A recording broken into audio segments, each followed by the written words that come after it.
Broiler farming करते हुए आपको ये बात ज़हन नशीन कर लेनी चाहिए कि आपकी फ़ीड एफ़िशिएंसी है उसको आपने इंक्रीज़ करना। फ़ीड एफ़िशिएंसी क्या होती है कि थोड़ी सी फ़ीड दें और ज़्यादा वज़न हासिल करें। उसमें कोई शक नहीं है कि आप 18-20% या 23% तक प्रोटीन दी हुई है, अमाइनो एसिड दिए हुए हैं, एनर्जी बहुत ज़्यादा दी हुई है फ़ीड के अंदर, लेकिन फिर भी आपके बर्ड जो हैं वो ज़्यादा वज़न नहीं कर पा रहे। तो उसका कौन-कौन सा इशू हो सकता है, उस पे आज हम डिटेल में डिस्कस करेंगे।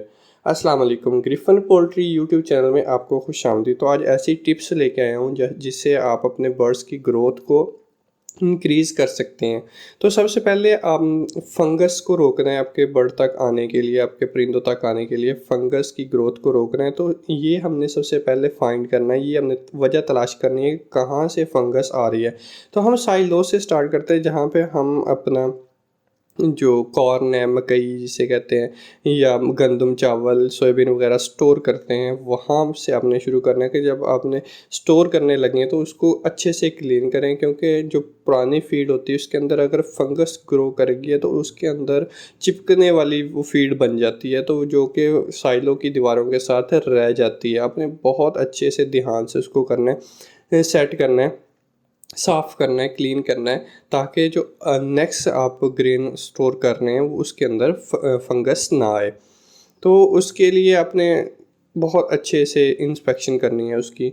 उसके बाद आपने क्या करना है कि आपको पता होना चाहिए कि जो फंगस वाली फ़ीड होती है, एक तो वो पैलेटेबल नहीं होती, मतलब कि उसकी गोलियाँ नहीं बनती, पैलेट नहीं बनती हैं। दूसरा उसके साथ-साथ वो टॉक्सिक भी होती हैं। टॉक्सिक होती हैं जी, जो आपके बर्ड्स को बीमार कर देती हैं और वो ज़्यादा वज़न नहीं गेन कर पाता। तो आपको पता होना चाहिए कि जो फंगस होती है वो ग्रो कैसे करती है, जैसे कि उसको फ़ेवरेबल एनवायरनमेंट मिलेगा। जब हम फ़ेवरेबल एनवायरनमेंट की बात करते हैं तो इसके अंदर मखसूस टेम्परेचर आ जाएगा और मखसूस पीएच आ जाएगी और उसके अंदर नमी आ जाएगी। अगर इन 3 चीज़ों का कॉम्बिनेशन हो जाएगा तो आपके फ़ीड के अंदर फंगस ग्रो करना शुरू कर देते हैं। इसीलिए तो कहते हैं कि जो फ़ीड होती है इसके अंदर बहुत ज़्यादा न्यूट्रिएंट होते हैं, इसको ज़्यादा देर तक स्टोर नहीं करना चाहिए। तो इससे बचने के लिए आपने क्या करना है कि इसके अंदर फ़ीड के अंदर आपने टॉक्सिन बाइंडर्स जो होते हैं वो ऐड करने हैं। उससे जितने भी टॉक्सिन्स होंगे वो ख़त्म हो जाएंगे, बाइंड हो जाएंगे। आपका बर्ड हेल्दी रहेगा और ज़्यादा वज़न करेगा। आपने फ़ीडर की जो अरेंजमेंट होती है उसको बहुत अच्छे से अपने इंस्पेक्ट करना है। दूसरी टिप ये है कि आपने जो फ़ीडर ख़रीदने हैं, फ़ीडर ख़रीदते वक्त इस चीज़ का ध्यान रखना है कि आया कि ये फ़ीडर में फ़ीड कितनी वेस्ट होगी। उसके बाद आपने नंबर ऑफ़ फ़ीडर्स कितने लगाने हैं और उनकी जगह कितनी रखनी है और इसको किस जगह पे रखना है, ये बहुत ज़्यादा इंपॉर्टेंट होता है। अब इसके अंदर एक और चीज़ होती है कि अगर आप फ़ीड की एफ़िशिएंसी को बढ़ाना चाहते हैं, असल में फ़ीड एफ़िशिएंसी ये होती है कि थोड़ी-सी फ़ीड खा के ज़्यादा वज़न जो परिंदा करता है उसको बोलते हैं कि फ़ीड एफ़िशिएंट है। एफिशिएंसी क्या होता है कि कम आउटपुट देके ज़्यादा आउटपुट लेनी।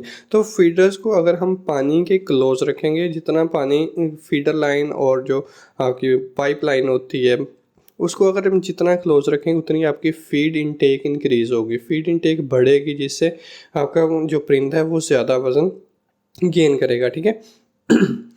और इतना भी आपने पास नहीं रख देना कि उसके अंदर से जो छींटे हैं पानी के वो फीडर के अंदर गिरते रहें और उसमें नमी आ जाए, फीड में नमी आने से उस पे फंगस ग्रो कर जाए, तो इससे फीड ज़ाया होगी, फीड खाने के बजाय वो ज़्यादा ज़ाया हो रही है। उसके बाद लाइट जो होता है, लाइट होती है उसको आपने बहुत अच्छे से मेंटेन करना होता है कि जो लाइट का प्रोग्राम है उसको अच्छे से फॉलो करना होता है। ये आपको पता है कि लाइट जो है वो ब्रॉयलर के अंदर वो सिर्फ देखने के लिए इस्तेमाल होती है और उसमें कोई इतना ज़्यादा उसका इफ़ेक्ट नहीं होता है। तो आपने ये करना है कि कोई पैचेस ना हो, ब्लाइंड पैचेस ना हो, ठीक है, फीड के सॉरी लाइट के, जहाँ पे परिंदों को नज़र नहीं आ रहा और फीड नहीं खा रहे। इस चीज़ से आपने उसको बचाना है। और दूसरा ये है कि आप जब लाइट ऑन या ऑफ़ करनी है इसका एक शेड्यूल बनाएं, ताकि परिंदे को पता हो कि इतनी देर बाद लाइट आ जानी है, मैंने अच्छे से खाना फिर इतनी देर तक बंद रहनी है, तो मुझे इतना खा लेना चाहिए कि इतनी देर में सर्वाइव कर सकूँ। इससे उसकी जो डाइजेशन होती है वो इन्हेंस होती है, जिससे क्या होता है कि उसको ज़्यादा न्यूट्रिएंट अवेलेबल होते हैं।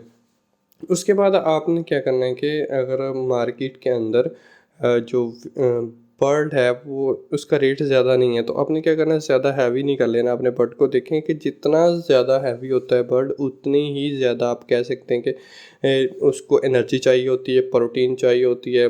मेनली हम कहते हैं कि इन जो एनर्जी है वो ज़्यादा चाहिए होती है मेंटेन करने के लिए, तो वो आपका कॉस्ट फिर बढ़ती रहती है। तो अगर आप ऐसा होल्ड करना चाहते हैं तो उसको आपने इतना ज़्यादा हैवी नहीं कर लेना, अपने गाइड के मुताबिक चलना है और वहाँ से आपने उसको फीड ऑफ़र करनी है, और जिससे आपका बर्ड हेल्दी रहेगा और एक्टिव भी रहेगा और ज़्यादा वज़न करेगा। और लास्ट टिप ये होती है कि अपने बर्ड को हेल्दी रखना है।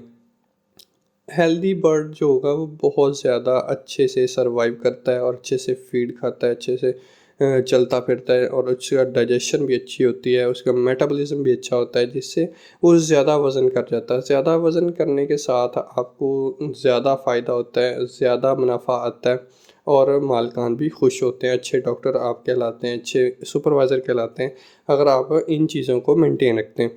तो आपके बर्ड्स को हेल्दी रखने के लिए आपने उसकी प्रॉपर वैक्सीनेशन शेड्यूल फॉलो करना है, उसके प्रॉपर मेडिकेशन करनी है। और आपको पता है कि जो बीमार बर्ड होता है या जिसके अंदर सब क्लिनिकल साइंस नज़र आना शुरू हो जाते हैं, वो ज़्यादा फीड नहीं खाता है। ज़्यादा फीड नहीं खाता, ना वो ज़्यादा चलता फिरता है और ना ज़्यादा कुछ करता है, और बल्कि वो कैरियर बन जाता है दूसरी बीमारियों का, कि वो तो कमज़ोर हो चुका है, उसका इम्यून सिस्टम भी इतना कमज़ोर हो चुका है कि कोई भी जो बैक्टीरिया या कोई भी डिज़ीज़ आएगी, वायरस आएगा, उस पे फ़ौरन अटैक करेगा, तो वो एक तो कैरियर बना हुआ ऑलरेडी, दूसरा इतना वीक हो चुका है, इतना कमज़ोर